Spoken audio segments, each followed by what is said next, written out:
Bonjour à vous tous et bienvenue à cette quatrième conférence de l'Observatoire départemental de la protection de l'enfance de la Creuse. Vous voir aussi nombreux nous réjouit, bien évidemment, parce que d'année en année, vous êtes de plus en plus nombreux à venir à ce rendez-vous. Rendez-vous donc qui prouve tout l'intérêt que porte ce département et vous tous à l'action sociale et à la protection de l'enfance et de l'adolescence. Alors, qui dit public nombreux dit public diversifié également. Donc, vous êtes bien sûr les professionnels de l'action sociale. Vous êtes nombreux en famille d'accueil cette année à être venus nous rejoindre et on s'en félicite. Vous êtes bien sûr du secteur également de la justice, de la gendarmerie, de la police, secteur également de la Croix-Rouge, vous êtes présents aussi. Je ne vais pas tous vous citer, mais vous êtes donc très nombreux à être là, avec un petit clin d'œil pour tous les étudiants qui, pour la première fois cette année, sont venus également assister à cette conférence. Et c'est important, parce que vous verrez que dans le cadre des interventions, eh bien, tout ce qui concerne le psychotraumatisme des enfants et des adolescents est très peu enseigné dans l'éducation et dans la formation des professionnels. Donc c'est bien que vous soyez là, ici présents à Guéret aujourd'hui. Et puis vous avez de la chance, parce que de l'autre côté, eh bien, vous avez des intervenants de haut niveau, de haut vol, comme on dit, qui vont pouvoir intervenir et à qui vous pourrez poser toutes les questions que vous souhaitez. Profitez de leur présence pour intervenir. Nous avons prévu bien sûr des plages de questions-réponses avec eux, entre vous et eux. Petit détail pratique, j'espère que tout le monde s'est bien fait émarger. Si ce n'est pas le cas, à la pause, vous pourrez aller signer, parce que ceux notamment qui se sont inscrits au repas pourront récupérer leur ticket repas. Et puis, pensez à éteindre vos téléphones portables. Allez-y, je vous regarde. Merci à vous. Et tout de suite, Madame la Présidente du Conseil départemental, merci d'accueillir vos invités et d'ouvrir cette quatrième conférence consacrée au psychotraumatisme chez l'enfant et l'adolescent. Valérie Simonet. Merci. Bonjour à toutes et à tous. Permettez-moi tout d'abord d'excuser Madame la Préfète de la Creuse qui est retenue par d'autres obligations, et puis surtout, elle le regrette sincèrement, ma collègue Laurence Chevreux, vice-présidente en charge de l'enfance, de la famille, de la santé, qui est, en cette période où beaucoup de virus circulent, souffrante.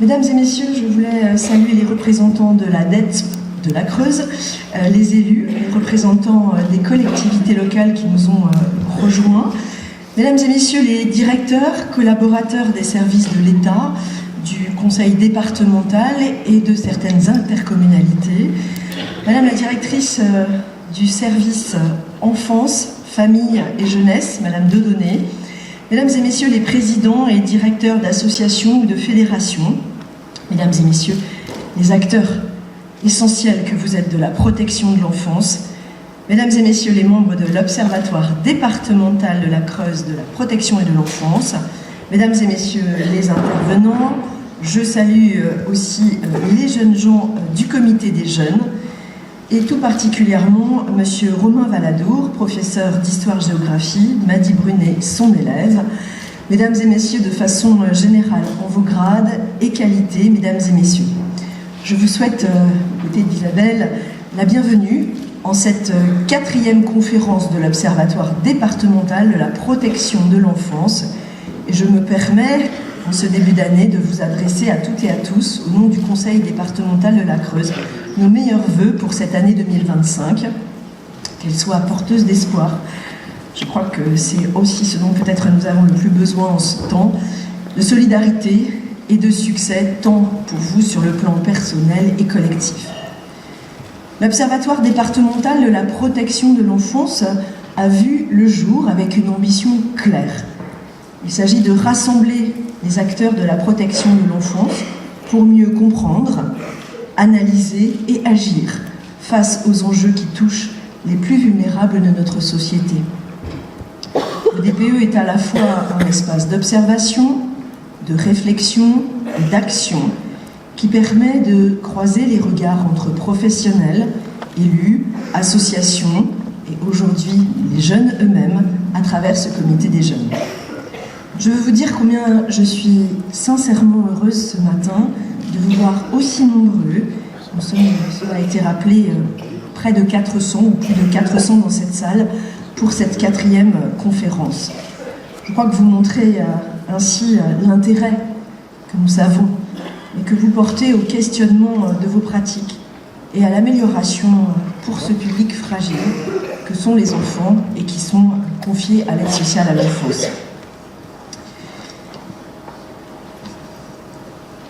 Depuis sa création, notre observatoire a conduit de nombreuses actions pour améliorer la connaissance des problématiques locales, soutenir les professionnels et accompagner des initiatives innovantes. Nous avons pu mesurer les résultats concrets de ces efforts, notamment une meilleure coordination des acteurs, un renforcement des outils de prévention et une sensibilisation accrue aux réalités vécues par les enfants que nous accompagnons.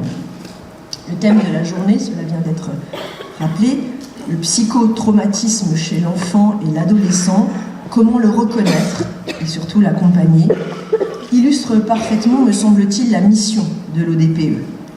Apporter des éclairages sur des sujets essentiels et complexes, afin, encore une fois, de renforcer nos pratiques et d'améliorer la prise en charge des enfants et adolescents en souffrance.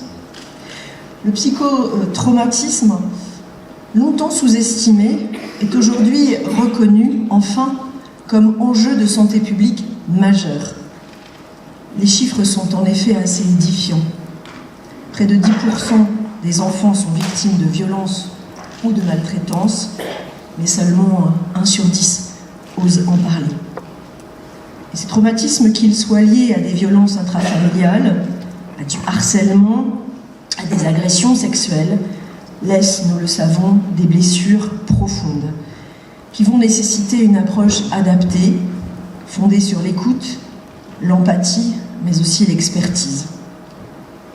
La journée que nous ouvrons s'inscrit donc dans cet objectif et vous pourrez découvrir aujourd'hui, je voudrais les en remercier très sincèrement, l'exposition 1994, le génocide des Tutsis au Rwanda, qui a été donc réalisée par une classe de 3e du collège Maruzo, avec l'aide de leur professeur d'histoire-géographie. Cela nous permet de partager ou de nous confronter au regard qui est celui des adolescents, au regard qu'ils portent eux-mêmes sur ces événements dramatiques, déjà datant de quelques années, mais qui, je crois, prennent une résonance toute particulière lorsqu'on les sensibilise et les projette dans ces événements dramatiques. Vous serez à l'écoute, j'en suis intimement persuadée, de nos intervenants, et je les remercie d'avoir répondu à notre invitation. Le docteur Hélène Romano, qui est spécialiste en psychopathologie, qui nous aidera à mieux comprendre les spécificités du psychotraumatisme chez l'enfant et à identifier, bien sûr, les bonnes pratiques pour y faire face. Monsieur Jean-Pierre Rosenweg, du Conseil national de la protection de l'enfance, qui nous partagera son expérience sur l'articulation entre la prise en charge judiciaire et le soutien psychologique. Et l'après-midi, votre après-midi sera consacré à des tables rondes où Violaine Chabardès de l'association Colosse au pied d'argile et le docteur Séverine Blot du Centre régional psychotraumatisme Sud Nouvelle-Aquitaine nous présenteront des dispositifs concrets d'accompagnement des victimes. Vous conclurez cette journée avec une intervention précieuse, celle du comité des jeunes, de nos jeunes, voix essentielle pour mieux comprendre leurs attentes et leurs besoins. Et leur expression n'est pas aisée, nous le savons, donc c'est avec beaucoup d'attention et de respect que nous les écouterons. Mais je voulais une nouvelle fois, devant vous toutes et tous, saluer le travail des professionnels que l'on dit du terrain. Les pieds, ceux qui ont les pieds et le cœur dans la réalité, ainsi que bien sûr que de celui de l'ensemble des acteurs impliqués quotidiennement dans la mise en œuvre de la protection de l'enfance, qu'ils soient éducateurs, travailleurs sociaux, accueillants, mais aussi bénévoles ou magistrats. Je tiens à remercier l'ensemble de nos partenaires pour leur implication, et une nouvelle fois les intervenants aujourd'hui pour la qualité de leurs enseignements, pour leur contribution à cette journée. Je sais que leur expertise et leur engagement témoignent de la richesse des ressources que nous pouvons mobiliser autour de cette thématique. Puis j'adresse des remerciements tout particuliers à l'attention de Cécile Dedonné, notre directrice et plus largement à l'attention des équipes de la direction de l'enfance et de la famille, de la jeunesse, pour l'organisation de cette conférence. Petit mot aussi pour notre directrice du Centre départemental Enfance et Famille, pour leur investissement que je sais est total au quotidien, un investissement sans faille, celui qui nécessairement est demandé dans cette politique publique précieuse. Alors que cette journée nous permette d'avancer ensemble, avec ambition et détermination, dans notre mission commune, notre mission partagée, celle de protéger les enfants, leur offrir un avenir, accompagner au mieux les familles creusoises, celles qui nous rejoignent dans notre département, et faire de notre Creuse un territoire exemplaire en matière de protection de l'enfance.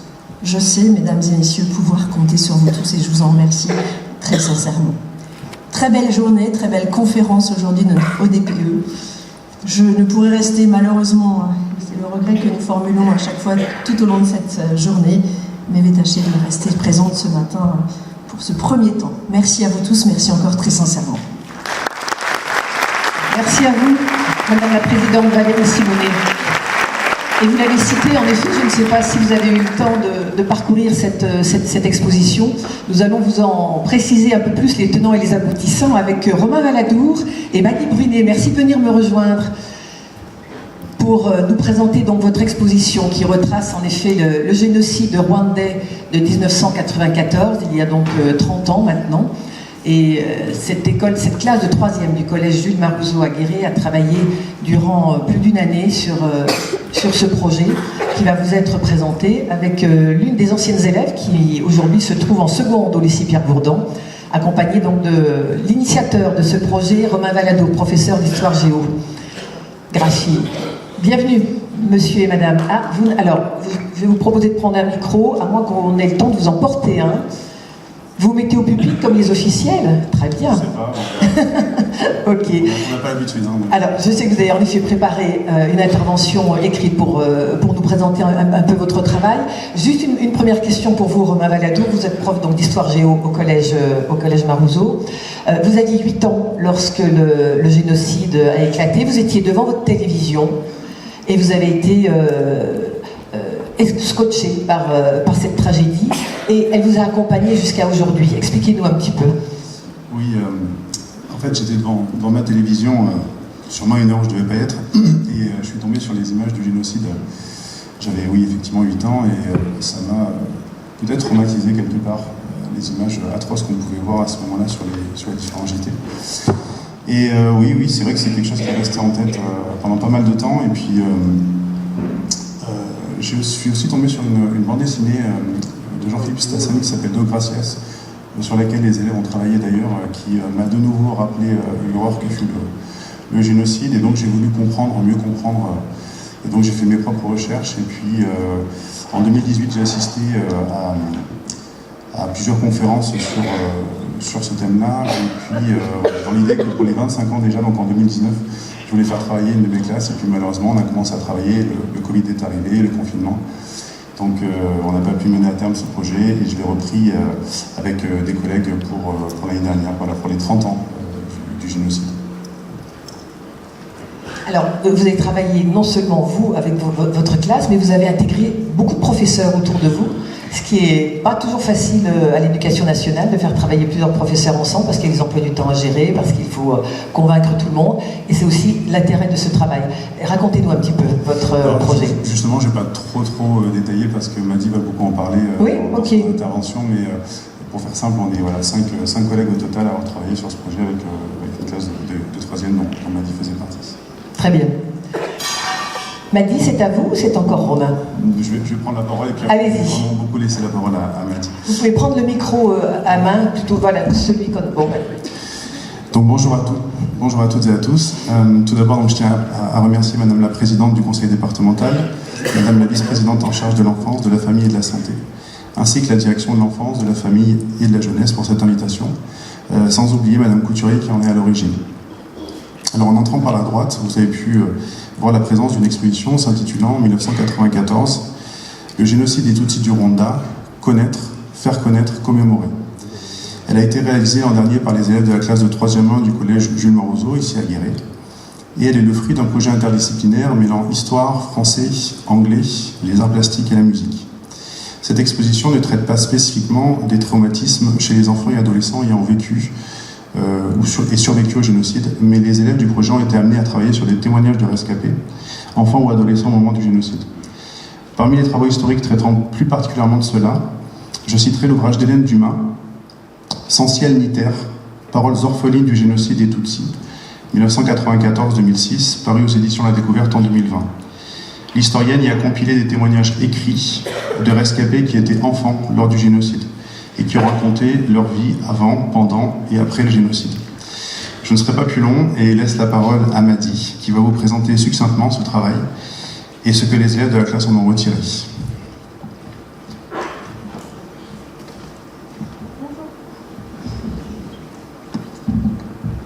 Là, on s'y perd dans les micros. Pardon. Bonjour à tous et à toutes. Je m'appelle Madi Brunet. Je suis actuellement en classe de seconde au lycée Pierre Bourdon et je parle au nom de ma classe de l'année dernière qui a réalisé l'exposition que M. Valadour vient d'évoquer et qui a eu pour but de commémorer le génocide des Tutsis du Rwanda. Je vous parlerai aussi de tout ce que ma classe et moi avons appris de ce projet, notamment sur le plan humain. Tout d'abord, ce projet a débuté dès la fin de notre année de 4e. Monsieur Valadour, ici présent, nous a fait compléter une fiche d'identité sur le Rwanda. C'est de là qu'il nous a présenté le projet sur le génocide qu'il voulait réaliser avec notre classe. Au départ, nous étions un peu sceptiques de travailler sur un sujet aussi sombre. Mais dès que l'année de 3e commença et que monsieur Valadour nous en reparla, nous étions tous captivés par ce projet. Nous avons ainsi, en histoire-géographie, approfondi le sujet de ses racines historiques à son exécution, entre avril et juillet 1994, puis l'après, avec la justice post-génocide, la reconstruction du pays, etc. Tout cela afin de pouvoir l'expliquer à autrui. En français, avec Madame Testier, pour diversifier nos connaissances, nous avons étudié Petit pays de Gaël Faye, s'inspirant de son histoire personnelle dans laquelle il a été confronté au génocide. Il a aussi écrit une chanson du même nom que nous avons découverte. En parallèle, en classe d'anglais, avec Madame de Saint-Vaury, une bande dessinée a circulé dans toute la classe.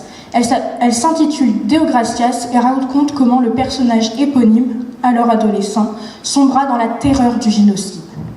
De plus, notre professeur avait un lien avec une des rescapées, Annick Kayitessi-Josan.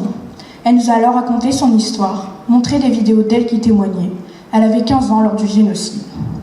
En février, un voyage à Paris fut organisé dans le but de voir et de travailler sur une exposition créée par le Mémorial de la Shoah sur le génocide des Tutsis du Rwanda.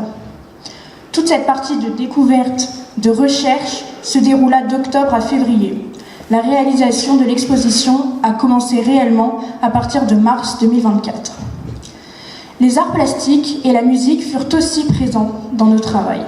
En art plastique, avec M. Morsard, nous devions réaliser un imigongo de la manière que l'on souhaitait, avec les éléments que l'on voulait. L'imigongo est un art traditionnel rwandais ayant pour but de créer des formes géométriques, colorées ou le plus souvent en noir et blanc, sur un panneau, un mur. Au Rwanda, cela a été réalisé avec de la bouse de veau, mais nous préférions l'argile. En musique, enfin, notre professeure, Madame Vallée, avait entièrement composé une musique que nous devions interpréter avec des instruments et nos voix. Notre exposition est principalement composée de posters portant sur des points précis du génocide. Ils pouvaient être autant écrits en français qu'en anglais, le Rwanda étant aujourd'hui anglophone. Des poèmes que nous avons réalisés en français qui abordaient la souffrance et la terreur du génocide sont aussi présents. Au début du mois d'avril, tout était prêt. La veille de l'ouverture de l'exposition, quelques élèves sont venus l'installer. Le jour tant attendu arriva, le 11 avril 2024. Nos professeurs nous ont emmenés découvrir notre œuvre à la grande salle de la mairie de Guéret. Nous étions tous émerveillés et fiers d'avoir réalisé tout cela, mais également émus par l'aboutissement du projet. Le 12 avril au soir, un vernissage eut lieu et l'exposition resta jusqu'à la fin de la semaine suivante. Mais que nous a apporté ce projet ?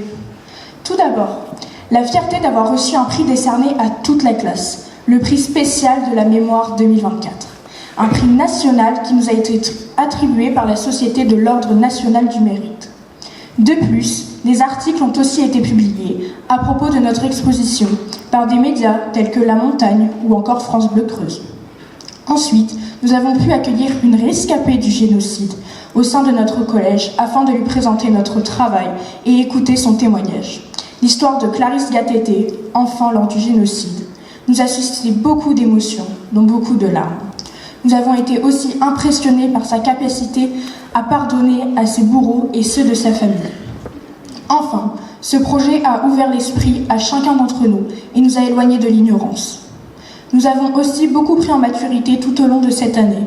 Cela nous a donné envie de partager nos connaissances, de sensibiliser d'autres personnes afin que jamais ce génocide ne tombe dans l'oubli. Voilà, une grande partie de ce travail est présente à l'entrée.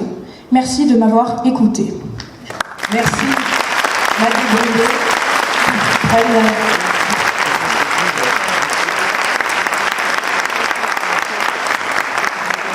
Aujourd'hui, vous avez le thème de la conférence, c'est le psychotraumatisme chez l'enfant et l'adolescent. Est-ce que, suite à votre travail, ce mot évoque de ce fait quelque chose que vous ignoriez peut-être auparavant, Monsieur Valadour ou Maggie?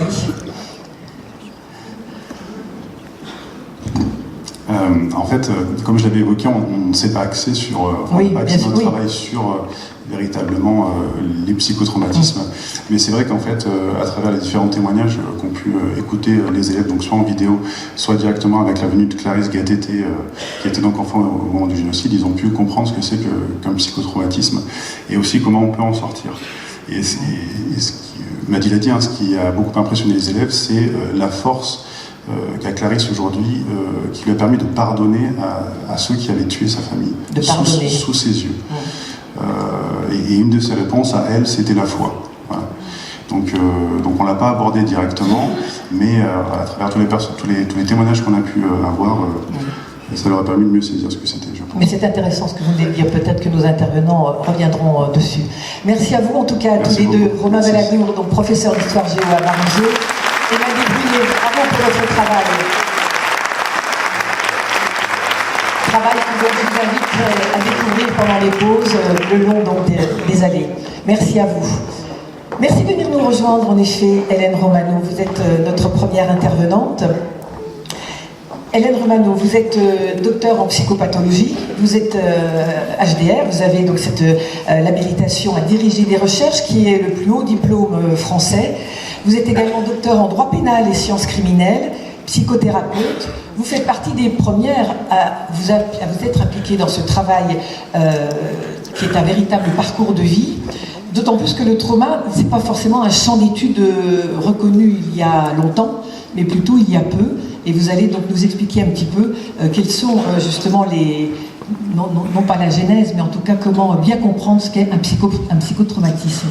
Hélène Romano, merci à vous. Merci, bonjour à tous. Merci pour cette invitation à communiquer. Alors j'ouvre les débats, en tout cas je vais essayer de vous poser un certain nombre de préalables pour qu'on sache à peu près de quoi on parle quand on aborde la question du psychotrauma de l'enfant. Et bien sûr, excusez-moi, après vous pourrez poser des questions à Hélène Romano. Merci. Au préalable, une évidence, mais important à rappeler, il y a eu tout un rapport fait par le Dr Martin Blocher en 2017. L'enfant, pour bien grandir, il a besoin de différentes choses et un méta-besoin, c'est celui de la protection psychique. Le besoin, c'est pas l'intérêt. Un enfant, son intérêt, c'est de grandir avec ses deux parents. Mais si les parents se séparent, un bébé qui est allaité par la mère n'aura pas forcément les mêmes besoins en termes de modalité de garde qu'un adolescent de 15-16 ans. Autre point important à rappeler, c'est que la réalité d'un enfant, ça n'est pas forcément la vérité judiciaire. Dans la réalité, ça s'est passé plein de fois. Peut-être dans ma réalité à moi, peut-être que dans la vérité de l'enquête, c'était une ou deux fois. Dans ma réalité, il était grand, c'était la nuit. Peut-être qu'il était plus petit que moi, mais qui m'a fait très peur, et qu'on était le 10 décembre à 16h. Ça, c'est très important, parce qu'on arrive très souvent à faire dire à l'enfant des choses, ou à la victime des choses qu'elle n'a pas ressenties, n'a pas vécues, et ce décalage-là est véritablement important à prendre en considération. Autre point, et je n'ai pas l'habitude d'être dans la langue de bois. Nous sommes dans une société extrêmement victimophile, il faut être victime de tout. Et on confond victime, c'est le judiciaire, et blessé psychique. Puis tout le monde est résilient, même les glaciers. C'est Golène qui nous l'a dit. Alors du coup, ça fait que on n'arrive pas forcément à poser le curseur, et puis on voit qu'il y a des modes. Moi, ça fait 30 ans que je travaille sur ce sujet-là. En effet, il y a 30 ans, quand j'ai fait ma thèse sur les violences sexuelles en milieu scolaire, on m'a regardé comme un petit. Mais il y a 30 ans, on commençait à parler de violences sexuelles de l'enfant. On a vu les dégâts dans le cadre de parcours judiciaire. Il faut dire que l'enfant a été victime de violences sexuelles pour qu'il n'y ait plus de visite avec l'autre parent.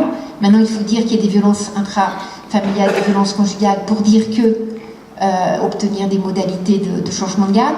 Et les vraies victimes, les personnes qui souffrent intensément psychiquement, qui n'ont pas la capacité de parler, soit parce qu'elles sont petites, soit parce qu'elles sont terrorisées, soit parce qu'elles ont honte, soit parce qu'elles se sentent coupables, elles ne vont pas aller vers nous pour dire voilà, j'ai besoin d'aide. Par contre, il y en a d'autres qui vont venir. Et tout l'important, c'est de pouvoir repérer et de prendre en charge ces situations-là. Autre point préalable, les troubles post-traumatiques, je vais vous les définir, ne sont pas corrélés à la gravité pénale.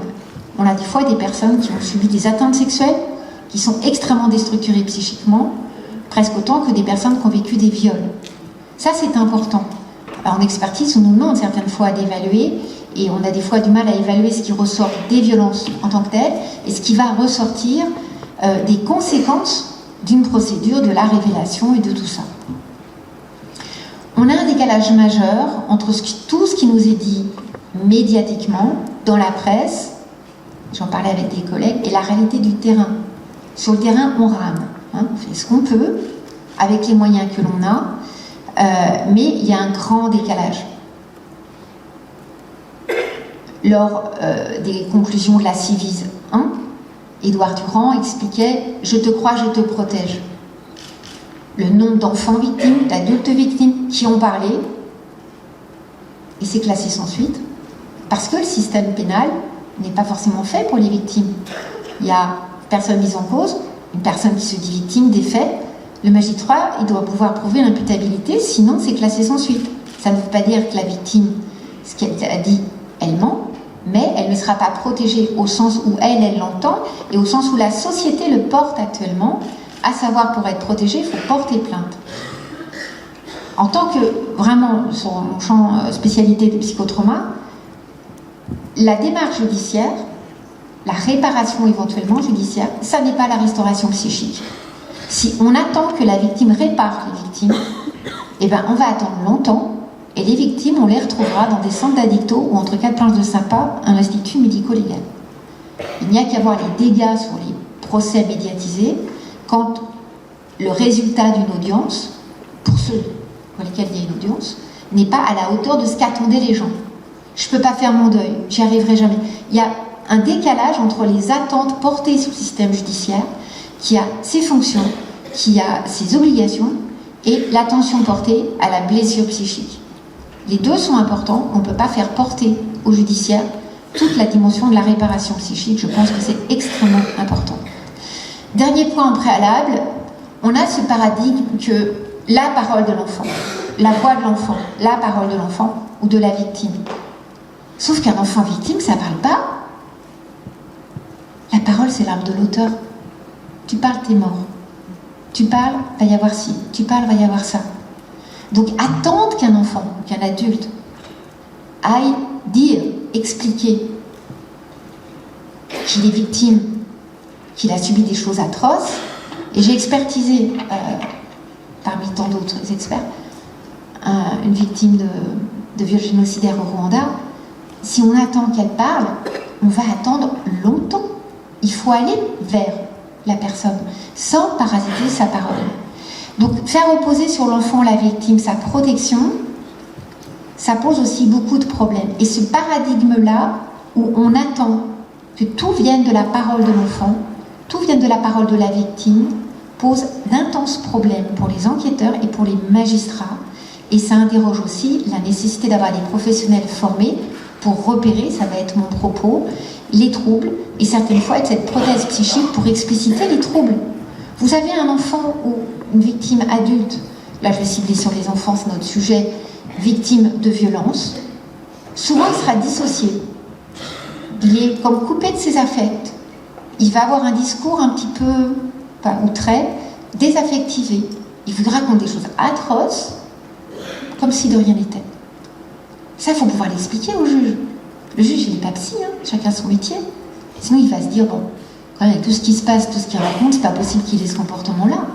Donc, si on n'explique pas ce qu'est la dissociation péritraumatique, l'enfant va être traduit comme un enfant qui a des troubles de la sphère autistique, est psychotique, a je ne sais quel autre problème, mais le psychotrauma ne sera pas mis en première instance.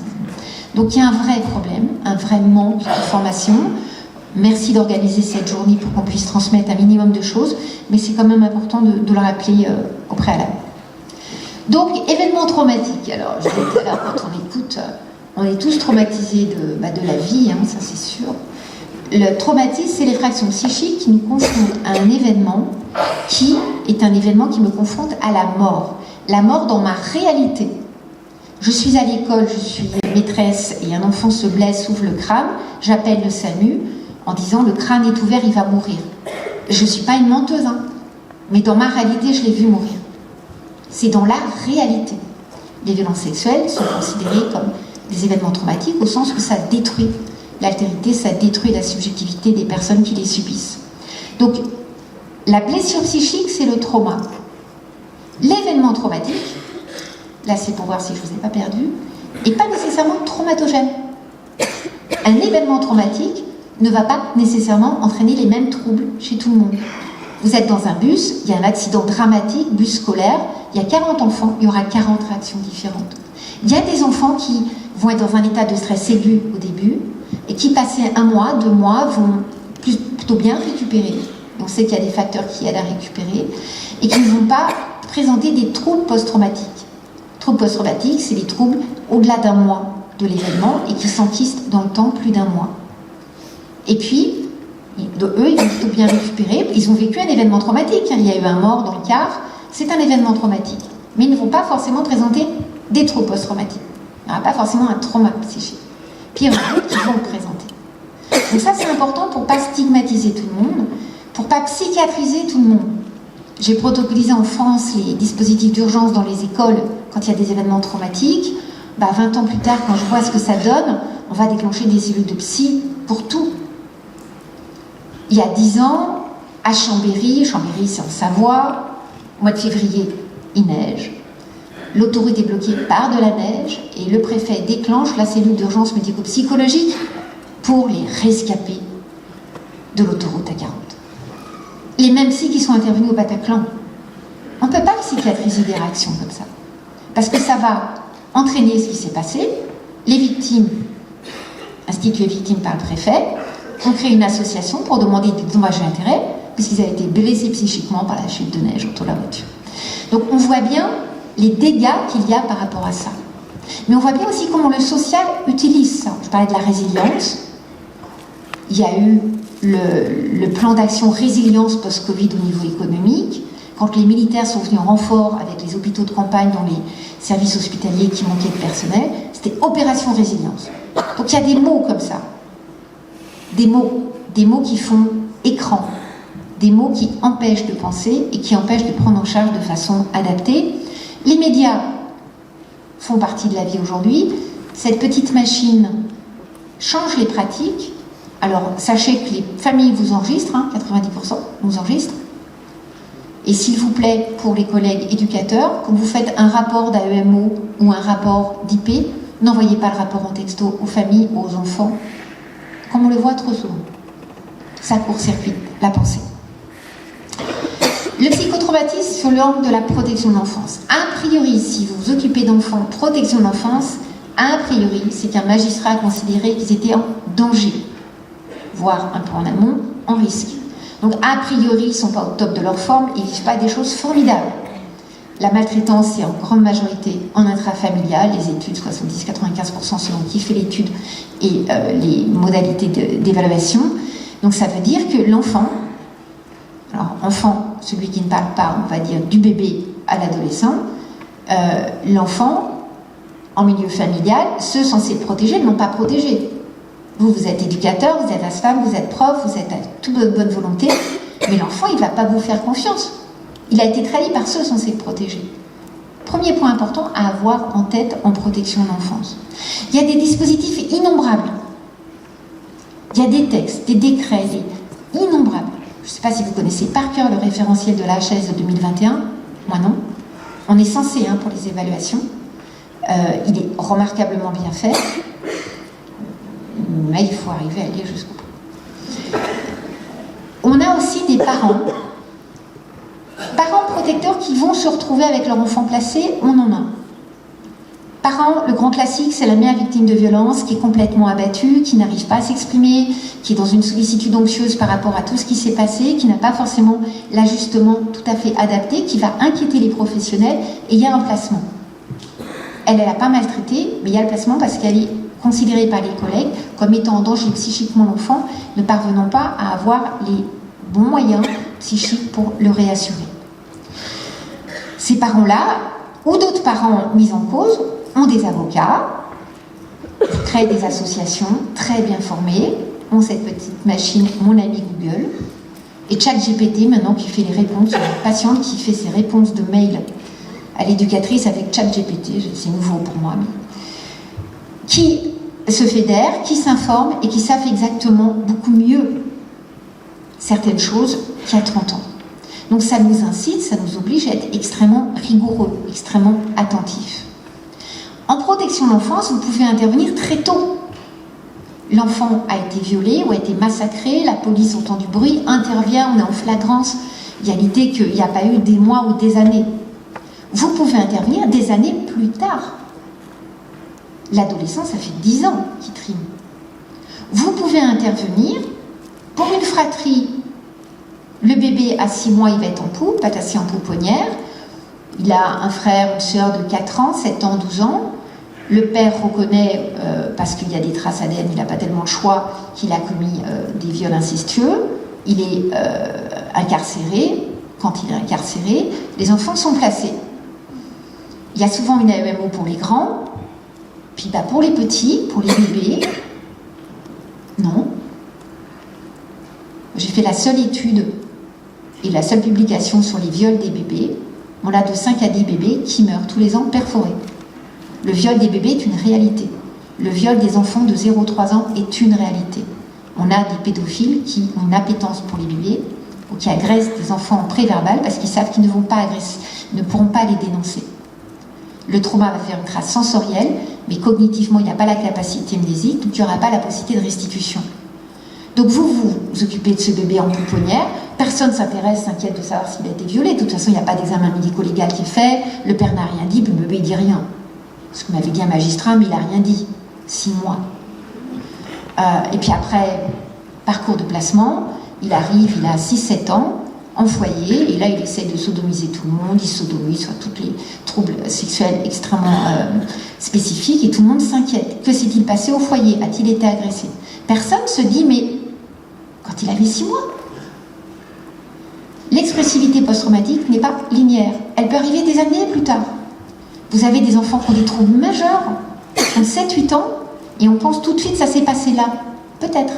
Mais peut-être que c'est un enfant qui a été secoué. Tous les bébés secoués ne finissent pas à l'hôpital. Quand ça saigne dans le cerveau, mais ça ne fait pas trop de séquelles, les parents ils ne vont pas à l'hôpital. Mais l'enfant, après, il a des troubles. Et vous les récupérez avec des troubles. Pensez la temporalité. En protection de l'enfant, je vous assure que c'est un biais majeur dans vos évaluations, bien souvent parce qu'on est pris par l'urgence et ça vous a été dit, on n'a pas été formé en formation initiale, il n'y a pas de formation sur le psychotrauma, donc vous faites avec les moyens que vous avez et on se dit c'est tout de suite. La temporalité psychique est fondamentale à penser. En protection de l'enfance, il y a des risques majeurs de survictimisation. À notre insu, notre plein gré, mais c'est le système qui veut ça. L'enfant qui est placé, l'enfant, il va être auditionné, il va être expertisé, il va avoir la psy de l'AEMO, la psy peut-être de l'école, peut-être un psychothérapeute en dehors. Et je parle, et je reparle pas, et il y a un nombre d'intervenants. Il faudrait faire la trombinoscope, des fois, sans parler des éduques qui partent, du psy qui part, du juge qui part. Ça part dans tous les sens. Même pour nous, c'est compliqué. Il y a une enquête pour viol, il y a un juge d'instruction, il y a un juge des enfants, il y a un JAF, peut-être même il y a un juge des tutelles, peut-être même il y a un juge d'application des peines. Nous, on est perdus, alors imaginez les enfants. Mais tout ça, ça va renforcer un sentiment de désappartenance, une perte de repères, des répétitions qui sont source de réactivation traumatique. Et là, en tant que professionnel, en fonction des postes que vous avez vraiment un rôle majeur à jouer pour être un professionnel qui servira peut-être de point d'ancrage pour cet enfant. Point d'ancrage pour donner du sens, pour expliciter. Certaines fois, dans des foyers, il y a des collègues qui font des frises temporelles pour que l'enfant se repère. C'est des petites choses, mais qui sont extrêmement aidantes. Il y a aussi en protection de l'enfance l'héritage d'une culture française très patriarcale, où l'enfant est utilisé pour réparer le parent. Pour être chercheur à l'international, on ne travaille pas du tout pareil au Luxembourg, pour prendre un pays francophone, ou en Suisse. Ça n'est pas à l'enfant de réparer le parent. Pour exemple, les visites médiatisées. L'enfant, il est placé parce qu'il a révélé une situation incestueuse. Les parents ont même pu être incarcérés ou pas, mais en tout cas, sont en droit de demander un droit de visite médiatisée. Eux, ils ont le droit. L'enfant, il a l'obligation. Mais s'il ne veut pas, il est obligé. Si le père est incarcéré sur d'incarcération, que la mère ne veut pas présenter l'enfant, elle est poursuivie. Un exemple, une petite patiente, 7 ans. Alors, c'est à l'époque, vous allez comprendre pourquoi. Le père base chez un photographe et fait diffuser ses photos. À l'époque, on avait des pellicules et ça n'existait pas. Et le photographe découvre des photos zoophiles, pédophiles. Il appelle la gendarmerie, le père est récupéré à son travail, les parents étaient séparés, et quand l'enfant avait 2 ans, la mère avait été 6 fois au commissariat pour dire: ma fille m'a dit Bobo Zézette, je pense qu'il la viole, ma fille Bobo Zézette, madame, arrêtez, il y a des traces dans les éditions, si vous continuez, votre enfant sera placé. La mère va dire à sa fille à 3 ans: tu arrêtes, je ne veux plus savoir ce qui se passe. Je ne veux plus savoir. Parce qu'elle a eu cette pression-là. 6 auditions. 6 plaintes. Et puis quand elle a 7 ans, la mère est récupérée au travail, mise en garde à vue pour non-dénonciation de crime par la même équipe qui l'avait menacée de placer son enfant. Le père va être condamné à 4 ans, 2 avec sursis pour zoophilie, pédophilie, on peut discuter. Et quand il sort, sa mère, c'est la mère qui faisait les photos. Ça se passait chez elle. Donc la grand-mère paternelle demande un droit de visite. Elle va l'obtenir. Moi, en tant que thérapeute, je vais intervenir, la psychiatre qui suit va intervenir pour dire au magistrat: on ne peut pas mettre un droit de visite à cette grand-mère qui, pour une raison lunaire, n'a pas été condamnée, mais c'est elle qui prenait les photos, les viols se passaient chez elle. Il n'y a pas la question de dire il n'y avait pas de viol, on sait qu'il y a eu des viols. Ah oui, mais c'est la grand-mère quand même. La petite qui grandit ne va pas vouloir y aller, la mère va être condamnée pour nos présentations. Autre exemple tout récent, un père qui est condamné pour violence conjugale, 2 ans d'emprisonnement, 1 avec sursis, suspension de l'autorité parentale.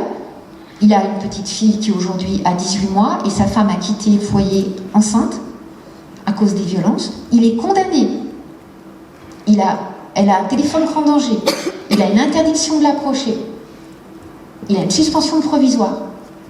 Passé ce délai-là, le magistrat dit: il a payé sa peine, il a le droit de voir ses filles. C'est son droit, c'est quand même leur père. Mais il a le droit de les voir sans faire de travail thérapeutique, lui. On ne lui demande pas de faire un travail thérapeutique. Ah oui, il a une injonction de soins. Il va voir un psy qui dit présent. Le psy travaille uniquement s'il veut travailler, sinon il n'y arrive pas. Et donc la mère qui ne veut pas présenter, il y a une visite médiatisée, et une collègue en visite médiatisée qui dit: c'est le père quand même, il faut restaurer votre coparentalité. On ne parle pas de coparentalité, on ne dit pas que c'est un conflit conjugal quand il y a eu une tentative d'homicide, c'est pour ça qu'il a été incarcéré. On est où? On est en 2025, avec toutes les publications qui existent. Vous voyez, le décalage, il est grand. Et ce qui se passe quand les professionnels, et ça peut se comprendre, ce sont des situations glauques, ce sont des situations effractantes, ce sont des situations qui peuvent nous contaminer, on appelle ça le traumatisme vicariant, et qui fait qu'à un moment donné, on n'arrive plus à penser. Et quand on n'arrive plus à penser, on est dans le clivage. Bon, mauvais. Ce père ou cette mère qui a l'air si gentille, si sympathique, si séduisant, en plus il est bien pervers et bien séduisant, forcément l'autre elle a l'air un peu fatiguée, comme un peu névrosée, un peu, c'est pas possible. Donc la mère elle doit être aliénante Et on voit arriver, le syndrome d'aliénation parentale depuis 2013, il est proscrit. Donc on voit maintenant le syndrome de Munchausen par procuration. Et les enfants qui ont des troubles, on a des collègues en expertise qui ne vont pas pointer le trouble psychotraumatique, même quand il y a des faits avérés, constats médico-légaux avec des traces génétiques avérées. Je ne parle même pas des cas où on n'a pas de traces. C'est avéré. Le père est condamné. Il y a une expertise et on a encore des collègues qui vont nous dire que l'enfant a des troubles dissociatifs, probablement un trouble de la sphère autistique. Il est quand même très agité, il faudrait voir un TDAH. Le psychotrauma, on en parle, mais de là à l'intégrer, c'est pas simple. Donc quand vous prenez en charge des enfants, ils sont pas en centre de loisirs quand ils sont en MEX. Juste. Mais la culture qu'on avait des lieux de placement, qui reste très ancrée par rapport à ce qui se faisait il y a plusieurs années, et l'évolution des enfants, fait que le côté éducatif, certaines fois, qui est primordial, mais il passe avant tout le reste. Hier, j'étais au téléphone dans le cadre d'une réunion au comité scientifique de l'association Jean Bru, la maison Jean Bru à Agen, c'est la seule en France, il y a eu un essai à Paris, mais c'est la seule en France qui accueille spécifiquement des enfants victimes d'inceste. Et on faisait le constat que pour d'autres enfants placés, eux, ils ont beaucoup d'enfants qui ont été placés ailleurs, c'est pas des primes en placement, ça n'est pas nommé pourquoi ils sont là. Et les collègues vont dire, non, ça a été dit par le juge. Peut-être, l'enfant il n'a peut-être pas compris, puis il n'était peut-être même pas à l'audience. On ne nomme pas, on ne dit pas. Et ça n'est pas travaillé. Un enfant victime de maltraitance dans sa famille, je vous assure que la famille d'accueil, en première intention, c'est pas bon. Un enfant qui a été victime de violences sexuelles, faites attention au moment des rituels de coucher, au moment du lavage, à tous ces moments-là qui peuvent être source de réactivation. Et ne le finissez pas s'il ne veut pas se laver. Il y a peut-être du sens. Parce que quand je suis sale, je ne vais pas être agressée. N'allez pas dans sa chambre pour lui parler. Parce que 90% des enfants violés le sont dans leur chambre. Demandez-lui où est-ce qu'on peut aller pour parler tranquillement, où tu seras bien. S'il vous dit dans ma chambre, on va dans la chambre. C'est des petites choses. S'occuper d'enfants en protection de l'enfance, c'est d'une certaine façon un artiste. Moi je dis c'est l'art de l'infinie délicatesse. À chaque enfant, il faut vous adapter, vous ajuster. Et ici les jeux traumatiques. C'est le principal symptôme des enfants maltraités, des enfants traumatisés. Il peut dans ces jeux répéter ce qu'il a vu, répéter ce qu'il a subi. Il peut avoir des propos, il peut avoir des attitudes, il peut avoir des angoisses, il peut avoir une perte de confiance, il peut avoir des conduites suicidaires, il peut avoir une tristesse. Tous ces troubles post-traumatiques peuvent vraiment parasiter son quotidien. Il ne s'agit pas de mettre tous les enfants en psychothérapie. Il y a plus de psychothérapeutes. Puis les délais, c'est 2 mois, 6 mois. Alors nous, sur Lyon, on demande une lettre de motivation. J'ai été violée par mon père, je voudrais là-dessus. Il n'y a pas qu'à Lyon, à Paris aussi. Sur Val-de-Marne aussi. Donc, vous, dans votre prise en charge, vous pouvez être un adulte qui, à un moment donné, va apporter à cet enfant une écoute qui va le resubjectiviser. Et ça passe par des petites choses. Lui dire « je ». Se présenter. Exemple récent. Un espace de visite médiatisé, la directrice accueille la maman, le père est suspecté d'inceste, la collègue accueille la maman et la petite fille qui a 4 ans. La maman demande, c'est vraiment important qu'elle soit là. Oui, il faut qu'elle soit là. Le bureau n'est pas adapté à l'ergonomie d'un bébé ou d'un enfant. Alors c'est comme les tribunaux pour enfants, c'est pas du tout adapté à l'ergonomie des enfants non plus, mais il y a des magistrats qui ont des sursièges, qui essaient de trouver des choses aussi, des supports. Là, pas du tout. Donc, à la petite, elle a le bureau qui est là. Et la collègue parle à la mère. Bon, la mère a enregistré, donc je sais que ce qu'elle dit, c'est juste. Elle parle à la mère, pas à l'enfant, ou ça va bien à l'école, question suggestive. Comment ça va? Être dans un lien humanisant, c'est recréer cette subjectivité. Ça passe par des questions, des formulations qui ne sont pas fermées. Comment ça s'est passé l'audience chez le juge? Et pas ça s'est bien passé. c'est arriver à utiliser en levier réflexif ce que vous ressentez.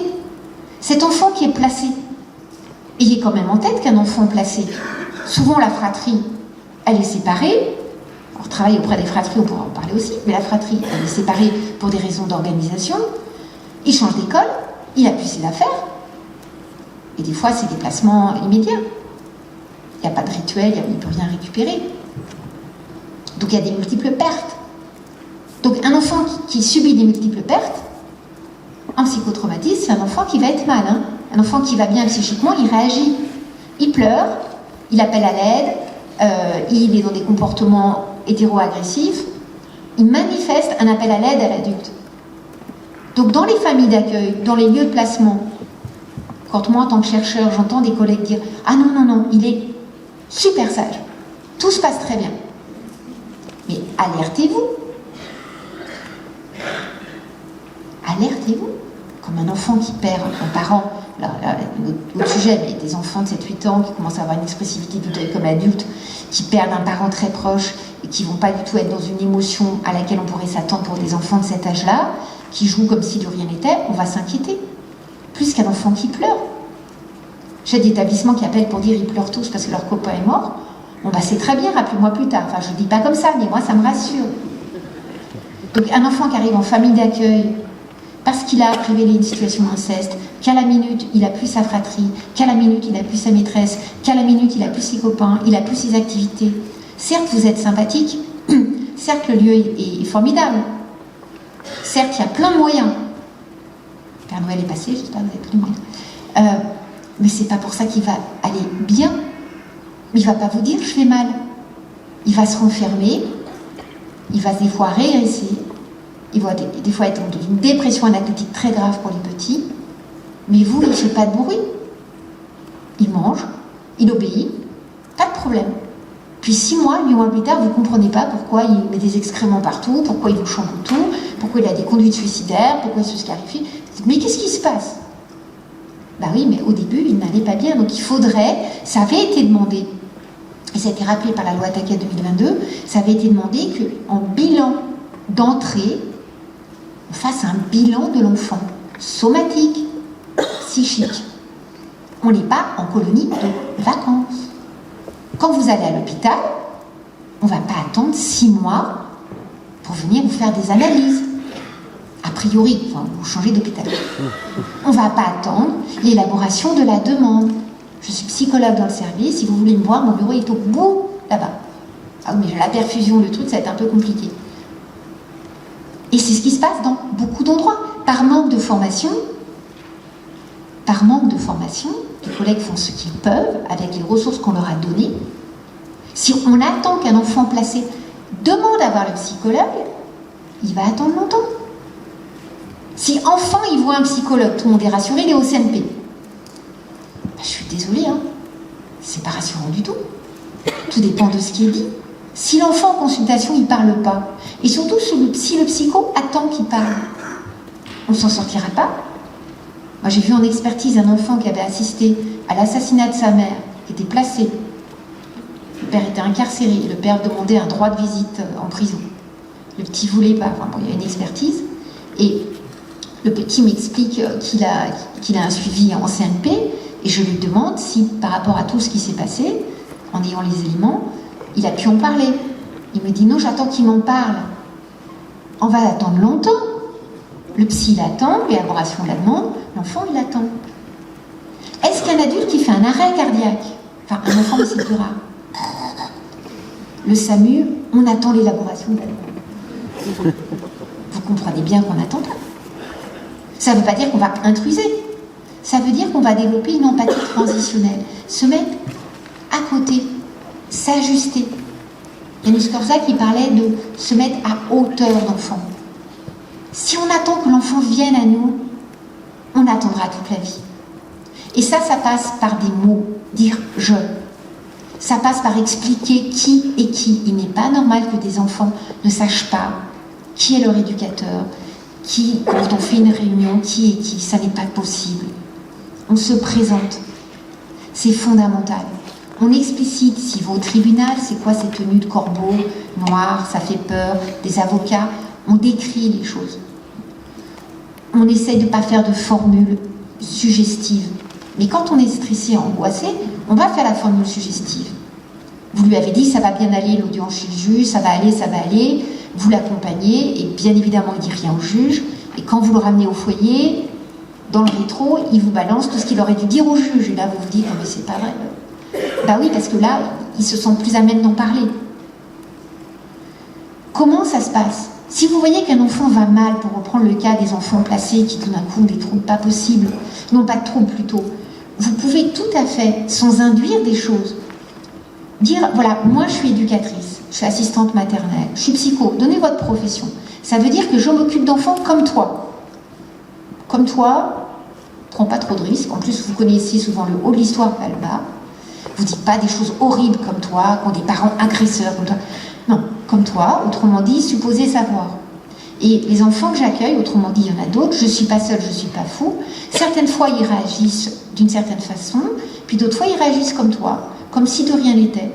Et moi, je me demande, les formulations hypothético-déductives sont très aidantes, je me demande si tu ne réagis pas parce que tu es triste, tu es fatigué, et on fait plein de propositions, et on fait attention au non-verbal. Et l'enfant, quand il hoche la tête, il va nous dire qu'il est triste, qu'il est fatigué, qu'il a plus confiance, qu'il n'est pas bien, qu'il est sidéré, qu'il arrive. Il va comprendre en tout cas qu'on est là pour essayer de l'écouter. Un exemple rapide, il me reste 10 minutes. Oui. Pour parler de choses un peu plus cool. Enfin, cool, c'est pas sûr. On parle de trucs atroces. Positive. En fait, on nous a dit qu'il faut réarmer la natalité, je ne sais pas si c'est très... Dis maman, comment on fait les bébés? C'est pour vous permettre de comprendre que vous n'allez pas répondre la même chose à votre enfant de 4 ans qu'à votre adolescent de 14 ans. Je vais faire simple. 4 ans. Comment on fait les bébés? La bouteille de lait, là j'ai vu c'est les bonbons Haribo qui s'y mettent, on va être sponsorisé en planning familial avec les bonbons Haribo. Comment on fait les bébés? La FNAC, les livres, les machins, demande à ton père, demande à ta mère, demande à la maîtresse, la maîtresse panique à bord. En plus je suis parent, je dois savoir quoi. Mais l'enfant il s'en moque. Il ne veut pas une réponse comme ça. Il n'y a pas de questions gratuites. En protection d'enfance, quand l'enfant ne pose plus de questions, affolez-vous.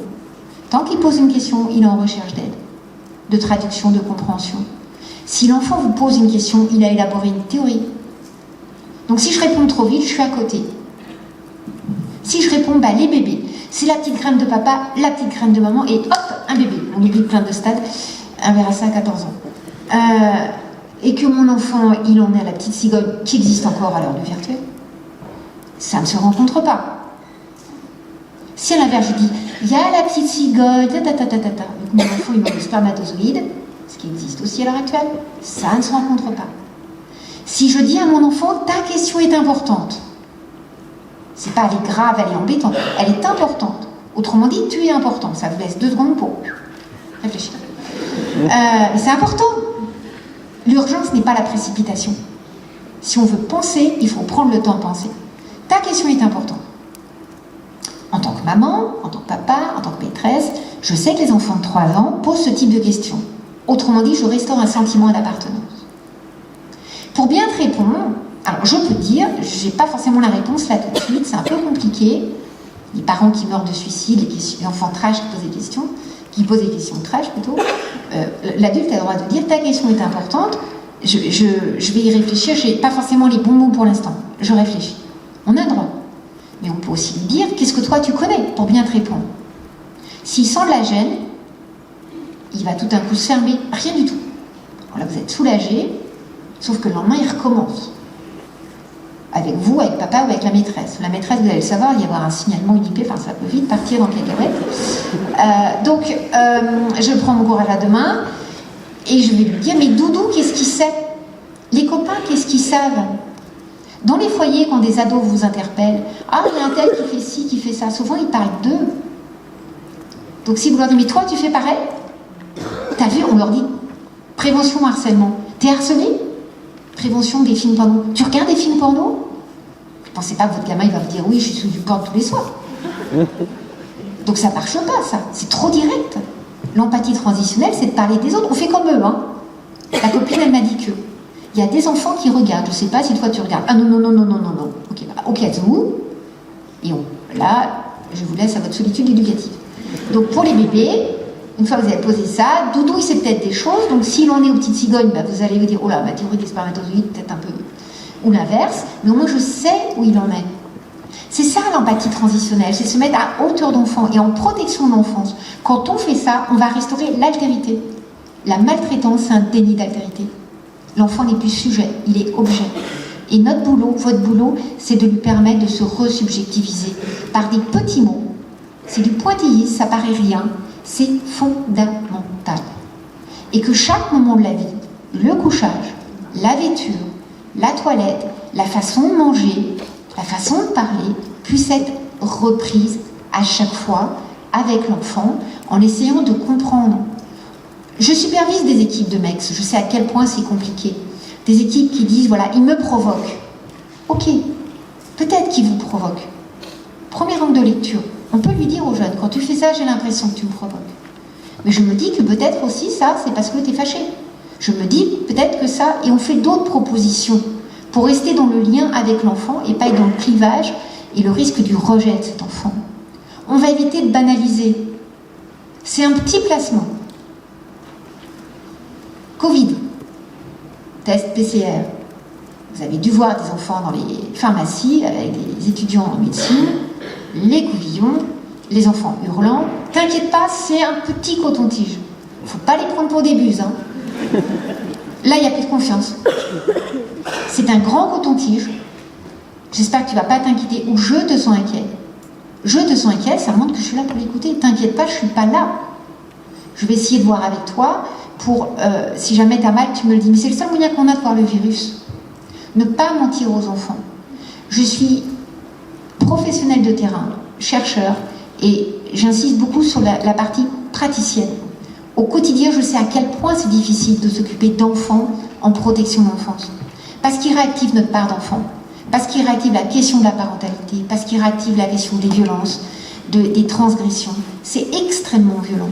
Mais si on veut rester disponible psychiquement pour les enfants, il est très important d'être conscient que dans les mots, dans notre attitude, on peut créer un lien de confiance. Il faut restaurer, des fois construire ce lien de confiance. Les troubles post-traumatiques, les apaiser, c'est un travail de thérapeute. Il y a un tas de thérapies différentes. Il y a un tas de thérapies qui fonctionnent, d'autres qui fonctionnent moins bien. Certaines qui fonctionneront à un moment donné, d'autres à un autre moment. On va s'ajuster à chaque fois. Mais vous, professionnels de terrain, par les mots, par le comportement, vous allez pouvoir signifier à l'enfant qu'il peut exister, qu'il a le droit d'exister, que c'est un sujet. Et trop souvent, parce qu'on est pris par le travail, parce qu'on est pris par beaucoup de choses du quotidien, parce qu'on est pris par nos propres réactions, nos propres mouvements, on peut involontairement désubjectiver encore davantage les enfants.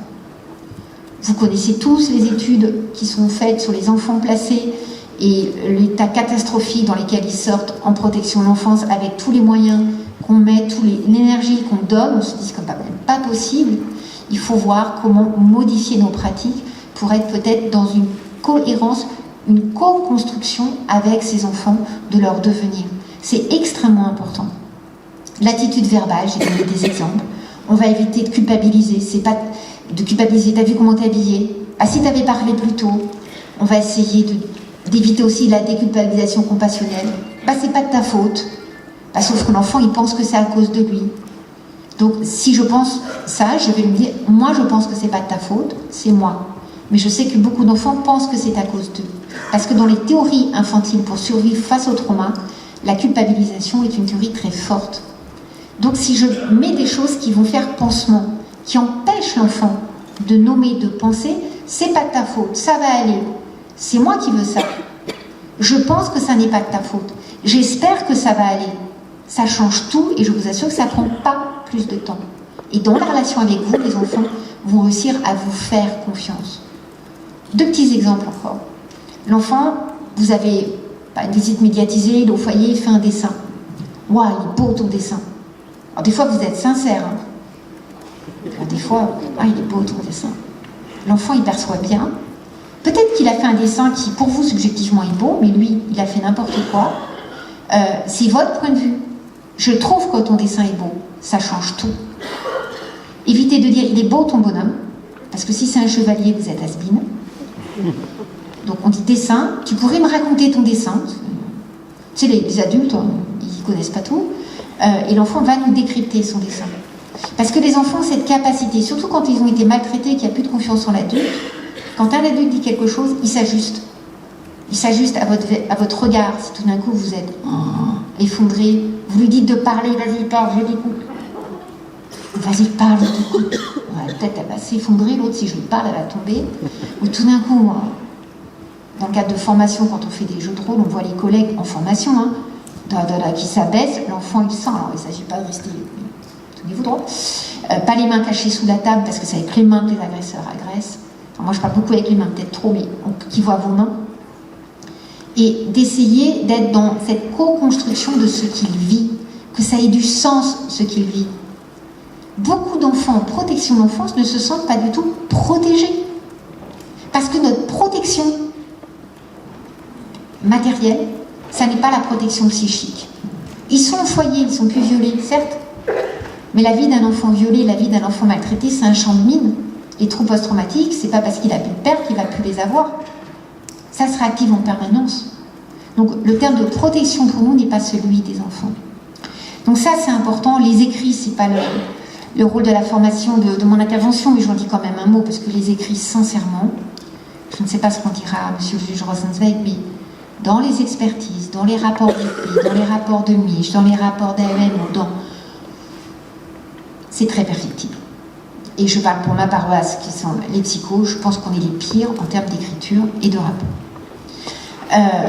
C'est extrêmement important. Chacun transmet sa part de compétence. Un psychologue devrait transmettre à celui qui va le lire le niveau de développement de l'enfant, son niveau langagier, la clinique des troubles. Un professionnel éducateur, sa part, chacun sa part. Mais pas ces signalements boulga, au final, on ne sait rien de l'enfant. Je vais terminer, ces enfants-là nous exposent à des prises en charge qui sont complexes. Je pense qu'on a tous notion ici que c'est pas facile, mais c'est aussi passionnant. Et on sait dans les études rétrospectives que certaines fois c'est un éducateur, un infirmier, rarement un psy, un prof qui a permis à l'enfant de comprendre qu'il était légitime à vivre, comprendre qu'il pouvait peut-être faire confiance. Mais ça nécessite qu'on soit ensemble avec lui, qu'on co-construise les projets avec lui. Certes, il y a les projets personnalisés de l'enfant, leur application est très variable. Il n'a pas forcément le sens que ça a pour l'enfant. Et de faire que l'enfant ne soit pas un objet dans les procédures. Sincèrement, en protection de l'enfance, quand on voit que l'enfant est utilisé comme objet pour réparer les parents, c'est dramatique. Au Luxembourg et en Belgique, vous avez une expérience actuellement qui s'appelle la clinique du lien, qui est faite par Agathe Villaume, où le travail de médiation, le parent qui est en visite médiatisée, le travail se fait sans forcément qu'il y ait l'enfant. On peut faire de la médiation sans forcément qu'il y ait l'enfant. Quand les fratries sont séparées, qu'il y a inceste ou violence au sein de la fratrie, il faut le travailler, ça. C'est à 18 ans, ils y retournent si vous n'avez pas travaillé ça. Et on peut le travailler d'un tas de façons. Chacun à sa place. Donc, il y a des périodes de la vie qui sont plus à risque. Ces enfants à l'adolescence, quand ils deviennent parents, quand leur enfant à l'âge qu'ils avaient, et à tout moment de la vie, ça peut à nouveau décompenser, a été extrêmement compliqué. La protection des enfants ne peut pas se faire sans qu'il y ait de protection des professionnels, sans qu'il y ait d'espace pour les professionnels pour penser vos ressentis et ce qui se passe au niveau des enfants. Ne restez pas seuls. Ce sont des situations à fort impact émotionnel. Des journées comme celle-ci permettent de voir que nous sommes nombreux concernés. Certaines fois, on se trompe. Et d'autres collègues prendront le relais. Mais cet enfant, il faut qu'on le regarde comme un sujet, pas comme une victime. Ne surtout pas le stigmatiser dans l'horreur de ce qu'il a subi, quoi qu'il ait subi. Et s'il vous plaît, arrêtez sincèrement, avec cette idéalisation de la résilience. La résilience, c'est pas de la poudre de perlimpinpin. La résilience, on retourne à l'état initial. Quelqu'un qui est violé, il va pas retourner à l'état initial. Un père qui a tué la mère va pas retourner à l'état initial. C'est faire quelque chose de sa souffrance. Certes, ça ne veut pas dire qu'on ne souffre plus. C'est un processus psychique très fragile. Mais ça ne veut pas dire qu'on ne souffre plus. On peut le placer, le déplacer. De toute façon, ils sont résilients. À quel coût? Les enjeux judiciaires sont très importants. Je vais m'arrêter là, vous avez compris, je peux être extrêmement bavarde pour qu'on ait du temps pour parler. Le diaporama, vous l'aurez, je vous ai mis un certain nombre d'ouvrages qui peuvent vous aider à réfléchir sur ces sujets. Merci à tous.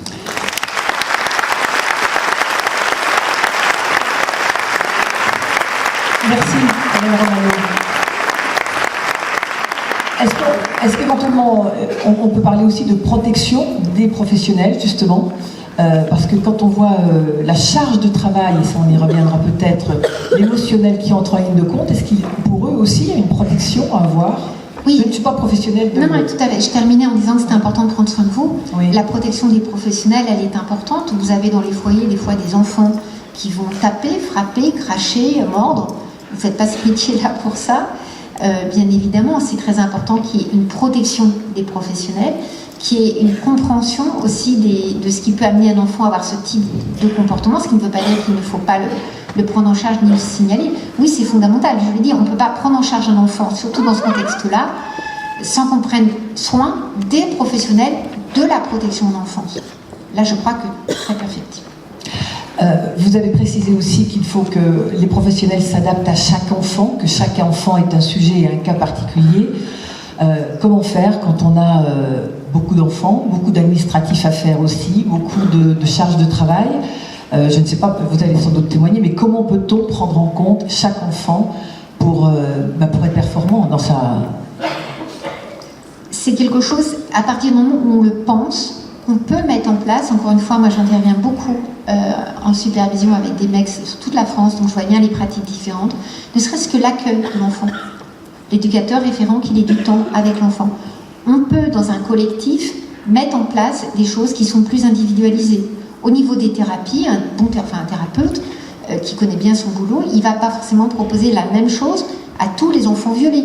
Il va voir où il en est, de sa capacité élaborative, de son niveau d'exposition possible, pour lui proposer telle chose ou telle chose. Donc c'est tout à fait possible, mais il faut que ça puisse être pensable. Et ce qui est compliqué dans le collectif, avec la pression du temps, la pression, vous l'avez dit, du papier, des machins administratifs, c'est qu'on ne s'autorise pas toujours ce qu'on pourrait faire. Je vous assure que c'est possible à faire dans l'accueil de l'enfant, d'avoir un temps par semaine pour faire un point. Il y a des éducs référents, il y a des choses qui pourraient être faites, qui ne sont pas suffisamment faites, faute de temps. Les collègues, ils font ce qu'ils peuvent, mais le penser.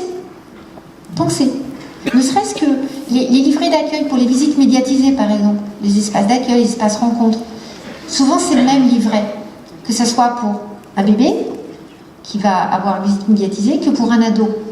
Le livret, il devrait être, c'est pas forcément trop de travail, le livret pour le parent, un livret pour un ado, un livret pour un enfant, un livret pour un bébé.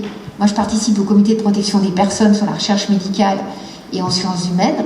Quand on fait des livrets d'information, des lettres d'information, des formulaires de consentement, on a l'obligation éthique, c'est la loi Jardin, de faire des documents pour les enfants, préverbal, c'est le parent qui va lire, mais l'enfant plus tard aura accès. Les petits qui commencent à lire, on va dire le primaire, le collège, le lycée. C'est une obligation éthique. Je ne connais pas un seul espace médiatisé qui a des flyers pour les enfants. Mesdames et messieurs, des questions, interventions ou des précisions à vous faire apporter suite à l'intervention d'Hélène Romano. Oui, monsieur, on va vous porter le micro. Levez bien la main qu'on vous repère. Si vous pouvez juste donner votre profil. Oui, et vous présenter. Bonjour. Je commence d'abord par vous remercier de cette intervention, c'était inspirant. Je suis étudiant à Polaris, une école qui forme notamment des éducateurs spécialisés à Ille, à côté de Limoges. Et je suis employé dans un IME, donc je ne travaille pas directement dans la protection de l'enfance, mais je peux notamment accompagner des enfants qui, en plus d'être porteurs de handicap, sont aussi protégés du coup par la protection de l'enfance. Ma question, c'était par rapport au fait de pas surinterpréter les comportements. J'ai noté importance d'éviter les facteurs de survictimisation. Dans l'idée, vous avez donné beaucoup d'éléments sur essayer d'interpréter ce qu'on peut voir. Quel conseil vous pourriez donner pour ne pas surinterpréter aussi ce qu'on peut voir en tant que non-spécialiste du comportement et de la communication non verbale? Alors peut-être que le premier conseil, c'est de ne pas rester seul En IME, on a des enfants qui sont orientés par la MDPH, souvent avec une déficience intellectuelle, qui n'ont pas forcément les capacités verbales, langagières, qui vont passer par le corps, qui des fois vont avoir des comportements extrêmement inquiétants. Et quand on est en formation, on ne sait pas forcément si c'est adapté, on n'est pas normal, hein, stigmatisé, adapté, pas adapté. Pas rester seul, c'est la première des priorités. Et s'il y a quelque chose qui vous inquiète, en parler peut-être d'abord à d'autres collègues pour essayer de repérer des choses. Je pense à un enfant, pour le coup, en IME, qui, je cite un éducateur, c'est du jeu, contraignait un autre camarade sur le temps de la récréation à lui faire des fellations. Ça n'est pas du jeu. Enfin, entre adultes, faites ce que vous voulez. Mais les enfants, ça n'est pas du jeu. Mais l'éducateur disait ça. Et c'est un surveillant qui a constaté ça, qui a été voir l'éducateur. C'est du jeu, c'est bon, c'est pas... Bon. Donc le jeune éducateur, le jeune stagiaire, c'était un stagiaire, il a fait ce qu'il a pu. Il a été voir quelqu'un d'autre, parce qu'à juste titre, il voyait que c'était pas quelque chose d'adapté, et ça a été repris avec les enfants. Si un enfant a un comportement sexuel inadapté, par exemple la masturbation, c'est quelque chose qui est adapté quand c'est auto sur soi-même. Dans des contextes chez les enfants, même les adultes, on voit à l'hôpital, quand ils sont en foyer, quand il y a un moment d'inquiétude, mais quand l'enfant va commencer à essayer d'aller masturber un animal, un autre camarade, voire prendre la main d'un éducateur, se frotter sur une table jusqu'au sang, ça c'est pas du tout adapté, même s'il est trisomique. Hein. Donc c'est pas parce qu'on voit des fois, il est trisomique quand même, oui, il est trisomique, il n'a peut-être pas intégré la pudeur, la nudité, il peut se mettre tout nu, tout bronzé dans la cour, mais il va pas prendre des objets pour s'agresser sexuellement. Il va pas aller essayer d'agresser sexuellement d'autres. Donc, quand on perçoit quelque chose qui ne va pas, selon la situation où vous êtes, vous pouvez le reprendre avec le jeune. On va prendre ce jeune en IME qui avait un comportement sexuel totalement inadapté, de pouvoir lui dire, mais tu n'as pas... Il sortait son sexe en érection en plein cours, tout le temps. Tout le temps. Il avait été placé en suspicion de violence sexuelle, et il avait, à des moments, il avait 7 ans, à des moments d'anxiété, mais pas que.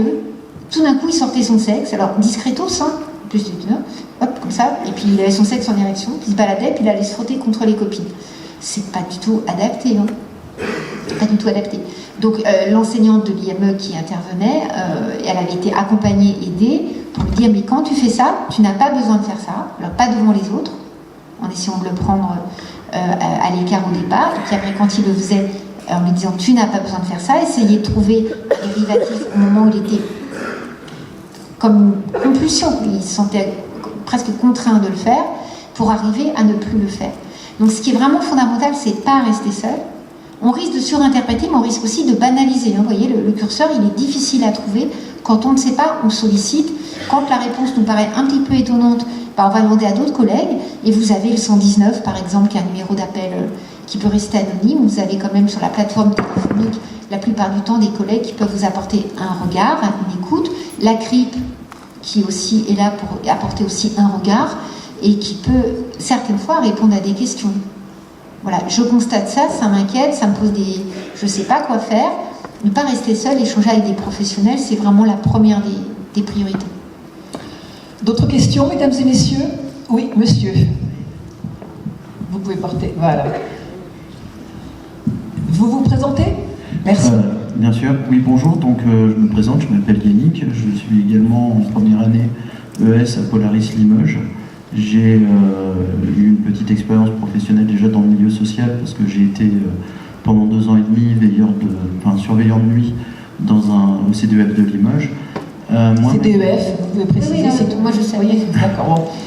Les autres, si vous ne savez pas, c'est pas grave. Merci de nous le dire quand même, CDEF. Donc, le centre de l'enfance de la famille. Ok. Donc, qui voilà. gère la plupart des lieux de placement. C'est ça.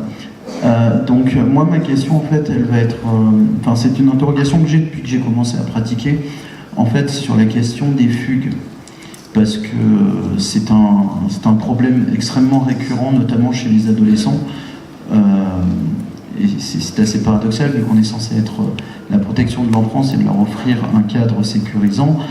Le retour que j'ai eu, parce que j'ai quand même essayé de poser des questions et d'essayer de comprendre ce que eux ils vivaient et pour quelles raisons ils partaient, et la plupart du temps c'est justement le manque du domicile ou alors même le fait de ne pas se sentir en sécurité dans un lieu qui normalement doit leur fournir cette sécurité. Donc voilà, enfin, ma question c'est de savoir quel serait votre point de vue, quelle serait votre idée sur ça. Alors la fugue, c'est un point qui est intéressant parce que les ados vont utiliser le mot fugue, mais il y a des enfants de 6 ans qui fuguent de foyer. Vous n'allez pas forcément le voir pareil parce qu'ils vont revenir plus tôt, mais c'est quand même la même idée de fugue. D'essayer de reprendre avec eux, mais voilà, quand tu es parti, nous on aurait besoin de comprendre. Il y a cette idée qu'on ne sait rien. Alors, il y a tout qu'on sait, mais dans le ressenti de l'enfant, c'est lui qui sait. Mais il ne sait pas qui sait ce qu'il ne sait pas. Donc on est là un peu en révélateur. Moi j'ai besoin de comprendre. On reprend temporellement. Là il est 17h, enfin peut-être 22h, le lendemain, parce que s'il a fugué avec tu devais rentrer normalement à 18h, on s'est inquiété, voilà ce qu'on a mis en place. Au final, on a appris que tu étais à tel endroit. On reprend contextuellement pour refaire vraiment, réinscrire dans le temps. L'ancrage dans le temps est important. Et montrer qu'on était inquiet, montrer qu'on a mis en place des choses et pas on s'en moque, quoi. Pas fugue. T'as qu'à fuguer, bon, voilà, fugue, comme ça le juge il comprendra qu'il ne faut pas que tu restes. C'est dit certaines fois. En tout cas, c'est relayé par des ados et les éducateurs n'affirment pas pour ceux qui sont concernés. Donc, demander à l'enfant, retemporaliser, dire ce qu'on a fait, dire nous on est là pour toi. Alors peut-être qu'on te l'a mal expliqué, peut-être qu'on t'a pas suffisamment montré. C'est le juge qui a décidé. Le juge, ça fait du tiers. C'est important, le juge, c'est la loi. Et ces enfants-là, la loi elle a été transgressée. Donc c'est fondamental de porter la parole du juge, porter la loi. Le juge, il a considéré que c'était le mieux adapté. Si ça ne l'est pas, il faut qu'on puisse en parler pour qu'on lui fasse un retour. Mais on a besoin de comprendre. Quand tu pars, est-ce que tu pourrais m'expliquer? Il faut comprendre le processus. Est-ce qu'il a tout un mode opératoire avant? Ça fait 4 jours qu'il pense comment il va faire le week-end pour pas rentrer. Est-ce que c'est impulsif? Est-ce qu'il a suivi un autre? Est-ce qu'il fugue pour aller procurer des produits? Est-ce qu'il fugue pour aller se prostituer? Est-ce qu'il fugue pour retourner chez sa mère? Est-ce qu'il fugue pour aller chez son psy? Enfin, j'en ai retrouvé un devant ma porte une fois. Donc, il fugue pourquoi? Pour qui? Quand? Pourquoi? Pour qui? Et comment? C'est extrêmement important de comprendre ça. Et d'être avec l'enfant, enfant-ado, hein, on est là pour comprendre. On n'est pas là contre toi, on est là avec toi. Et certaines fois, les magistrats l'entendent, mais il faut bien l'expliciter. Le dispositif tel qu'il existe, certaines fois, il y a tel mec à tel endroit, pour X raisons. Des fois, l'ergonomie des lieux, ça ne va pas correspondre à l'enfant. Tel autre mec, c'est un autre endroit, ça va correspondre. Des fois, c'est des histoires de personnes. Il y a plutôt des jeunes éducateurs, plutôt des vieux, passé 50 ans, on est très vieux, mais ouais, plutôt des moins jeunes. Ça ne va pas créer la même dynamique. Il faut reconnaître qu'on n'est pas dans la toute-puissance. C'est aussi ça qui est important, de se dire, et donc le magistrat, il n'est pas dans les locaux, de lui expliquer ce qu'on a mis en place, ce qu'on constate. On a essayé de retravailler sur cette question de la fugue, sur le sens de la fugue. Il peut se sentir en insécurité, il peut avoir très peur de... Il faut qu'on comprenne le pourquoi. Si on ne comprend pas, il va recommencer. L'enjeu, c'est ça, c'est d'essayer de donner du sens et être un traducteur de sens. Seul, on n'y arrive pas. On est avec nos théories, nos représentations. Et quand on dit à l'enfant que c'est avec lui, c'est une langue étrangère parce que souvent, il n'a jamais connu ça. Mais on essaye de l'accompagner par rapport à ça. Au final, ça fonctionne. La fugue, elle peut être aussi une façon pour lui, très paradoxale, de se raccrocher à un lien. Quand je fugue, tu t'inquiètes, donc j'existe bien pour toi. Puis si j'ai repéré que quand il y a la fugue, toute l'équipe des éducs, elle est mobilisée pour un jeune et moi j'ai besoin de cette relation exclusive, je vais fuguer. Quel sens ça a? Est-ce que c'est une fugue suicidaire? Il faut comprendre le sens. Et quand on arrive à décrypter, avec des mots, l'enfant, il faut utiliser des métaphores, hein, ça marche plutôt bien. J'ai besoin de comprendre. Peut-être que tu ne peux pas me dire, peut-être que tu ne veux pas, on utilise des supports, des images, machin. Tu fugues, après la fugue, il y a quoi? Vous mettez des cartes postales, il y a un beau nuage, il y a un orage épouvantable, il y a le tsunami, il y a un beau soleil. Quel est le sens de la fugue? Il y a beaucoup de fugues qui sont avec une dimension traumatogène suicidaire.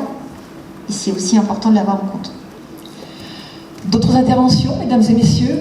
Madame, oui, derrière, voilà. Levez bien la main, qu'on vous repère. Oui, bonjour. Donc moi, je suis Julie Latière et je suis psychologue à l'aide sociale à l'enfance de la Creuse et je suis dans le service du pôle enfance, dans tout ce qui est de la prévention. J'écoute toujours avec passion vos interventions. Vous parliez aussi de ces enfants qui ne sont plus au domicile des parents. Nous sommes amenés dans notre service à travailler avec ces enfants qui restent au domicile des parents, avec toutes les histoires qu'ils peuvent avoir, que vous avez évoquées. Et le questionnement sur comment accompagner, écouter, être là auprès de ses enfants est quand même différente et amène beaucoup plus de difficultés, je pense, en tant que professionnel, sachant que cet enfant est toujours dans ce milieu. Un non-lieu sur des accusations de violence ou d'agression sexuelle. Cet enfant-là, il est là, on le voit, il a parlé. Alors vous dites que la justice n'est pas toute réparatrice pour tout, mais je trouve qu'accompagner ces enfants qui restent avec ces parents là nous amène beaucoup effectivement nous questionner sur cet ajustement et comment on peut quand même garder cette place de protection, je dirais, ou amener à cet enfant à penser que, sachant qu'on voit les parents aussi, ce qui est souvent le travail est important aussi auprès de ses parents parce qu'on ne les laisse pas de côté, mais comment essayer de faire, si vous voulez, quand cet enfant n'est pas au mieux hors du domicile. Voilà. C'est quand même la grande majorité, malheureusement. Il faut des places, il y a quelque chose de très paradoxal. Alors, les parents mis en cause pour lesquels il y a un placement au domicile, sincèrement, il faudrait éviter quand même. Et ça, c'est une complexité. Il y a des enfants qui sont placés chez la mère, que nous, on considérait comme protectrice, et le père visite médiatisée. Vous devez intervenir, et puis le père visite médiatisée, elles vont finir par devenir des visites avec hébergement, etc., progressivement. Et vous, on vous demande. Donc vous faites comme vous pouvez, mais quelque chose qui pourrait être important, c'est de donner du sens. Une chose qui serait simple, sincèrement, c'est d'expliquer la procédure. Ce petit dessin, alors les amis magistrats ne sont pas toujours d'accord, mais il faut expliquer aux enfants. Il y a la personne avec les mots d'enfant. Tu as dit que papa il t'avait touché la zézette. Donc là, ton père, parce que papa c'est protecteur, ton père, la zézette qui est touchée. Et là, il y a toi. Pour que le juge, il puisse condamner ton père, le gronder, on trouve les termes selon les enfants, que ta plainte elle soit poursuivie pour les plus grands, il faut que le juge, c'est le système français, puisse prouver. La parole n'est pas toujours suffisante, on le sait. Les signalements des professionnels ne sont pas toujours suffisants. Donc s'il ne peut pas prouver, ça ne veut pas dire que tu es un menteur. Et ce petit dessin-là, souvent ça les apaise, ça leur permet de comprendre. Et ça leur permet surtout une chose fondamentale, c'est de garder confiance en la justice. Les enfants en protection d'enfance, vous leur parlez des juges de la justice, c'est absolument pas une fonction surveillante protectrice. Nada. Et il y aurait beaucoup de choses à expliciter. On peut certaines fois avoir une mission, psychologue, supervise, qui interviennent au domicile, avec de l'ASE, avec la mission du magistrat, de faire quelque chose de totalement paradoxal, vous êtes en plus, mais de pouvoir dire à l'enfant, le juge, il me demande ça. Moi, mon travail, c'est d'être là et de répondre à la demande du juge. Mais je suis aussi là, certaines fois, pour voir comment toi, t'évolues, comment toi, tu penses les choses. Et vous avez aussi, les juges vous écoutent quand même, vous avez aussi la possibilité de faire un retour au magistrat. C'est aussi quelque chose qui se co-construit avec les enfants. J'ai beaucoup de collègues qui le font. Oui, sauf que dans mes interventions, moi, il n'y a pas de position du juge. C'est-à-dire qu'on est dans le contractuel, c'est les parents. Vous êtes en AED ? Oui, voilà. En AED, oui. Voilà. Et qui, parce que ça part aussi d'une... l'AED, l'action éducative à domicile, il faut l'accord des deux parents. Voilà, des deux parents. Et donc, si on part quand même sur un parent qui doit se positionner vis-à-vis de ça. Et donc, tout ce qui est du judiciaire... il n'y a plus de judiciaire. L'AED, il n'y a plus ou il n'y a pas encore de judiciaire? Non. Alors, souvent, il n'y a pas encore, puisque la loi nous demande, dans un premier temps déjà, de faire ça. Donc, on part déjà sur un postulat d'une adhésion du parent qui, potentiellement, est maltraitant avec cet enfant, et avec qui il va falloir ou se dire il est possible de travailler, ou alors, effectivement, si ce n'est pas possible, d'en référer au magistrat. Et donc, vous voyez cette posture, et je trouve que des fois, pour des enfants, ils sont quand même soumis à une décision d'un parent ou pas, de dire je travaille, je viens, je veux réfléchir à ma manière d'être avec mon enfant ou pas. Complètement. mais c'est aussi votre place, surtout en tant que psychologue, de pouvoir retranscrire. Il y a des AEMO qui viennent des AED, des AED qui vont devenir des AEMO, donc le judiciaire il rôde, il est souvent pas loin. Attention aux démarches très factices de parents qui vont faire une AED parce qu'ils savent que l'AEMO, il y a un risque de placement à l'enfant. Donc c'est l'authenticité de la demande et de la volonté, elle est complètement faussée. De bien prioriser avec des temps pour l'enfant, ne serait-ce que ça, des temps pour l'enfant. Si le milieu familial est supposé maltraitant, vous ne pourrez pas travailler avec l'enfant dans la maison, déjà rien que ça, parce que vous êtes associé à un complice. Vous faites un grand bonjour à madame, à monsieur, parce que vous êtes poli. L'enfant, il vous faut faire un sourire. Moi, en thérapie, j'ai des petits qui me disent, de toute façon, c'est une amie de papa. Elle lui fait des sourires. Et la collègue me dit, j'ai dit bonjour. Bah, quand vous avez l'enfant seul, vous lui dites, j'ai fait un sourire à ton papa, à ta maman, je serre la main, je dis bonjour. C'est comme ça qu'on dit bonjour. Je ne suis pas amie avec eux. C'est des petites choses. Si on veut la confiance, tout votre travail, c'est la confiance. Et de pouvoir, certaines fois, vous avez des enfants, à la maison en plus, ils ne vont pas être libres de parler. Des fois, les parents mettent des micros, des caméras. Beaucoup de parents. C'est très accessible, ce petit truc-là, maintenant. Si vous pouvez voir l'enfant en dehors, ça serait plutôt une meilleure chose, et pour lui et pour vous. Parce que sinon, il va vous associer aux parents maltraitants s'il y a une supposition que les parents sont maltraitants. Et l'AED, vous savez comme moi, très souvent les collègues, certaines fois les collègues font des rapports, ils peuvent expliquer avec des éléments cliniques, vous êtes psychologue, il faut donner des éléments cliniques qui vous amènent à dire que vous pensez que la mère, maman 1, maman 2, papa 1, papa 2, maman, papa, enfin, le parent semble authentique dans sa démarche. Attention aux parents pervers qui vont instrumentaliser les procédures, ça on le sait, c'est redoutable. N'allez pas sur la coparentalité s'il y a de la violence conjugale, les textes vous l'interdisent. Donc faites attention aussi à ça, de ne pas être dans la contradiction par rapport aux textes qui ont été mis en place. Et par rapport à l'enfant, pouvoir lui dire, moi j'ai l'impression que je peux me tromper, que c'est pas facile pour toi de parler. Que tu me dis ça là, tu me dis ça là, il y a papa qui dit ça. J'ai l'impression que c'est pas facile, mais peut-être que je me trompe. Utilisez des supports de médiation pour parler avec l'enfant.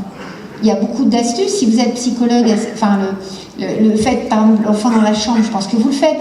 La chambre, c'est pas le lieu, par exemple. Pourtant, dans une maison, c'est souvent là qu'on va aller.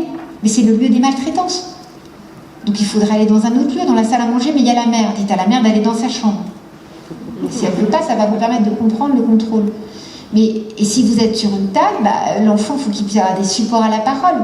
Donc c'est aussi tout cet espace-là de pratique d'ergonomie qui est à repenser, très probablement, avec toute la complexité que vous signalez sur ces situations-là, très instrumentalisées par les parents pervers, les amis. Hélène Romano, on vous remercie beaucoup pour votre intervention. Il y aura d'autres temps d'échange dans le courant de cette journée.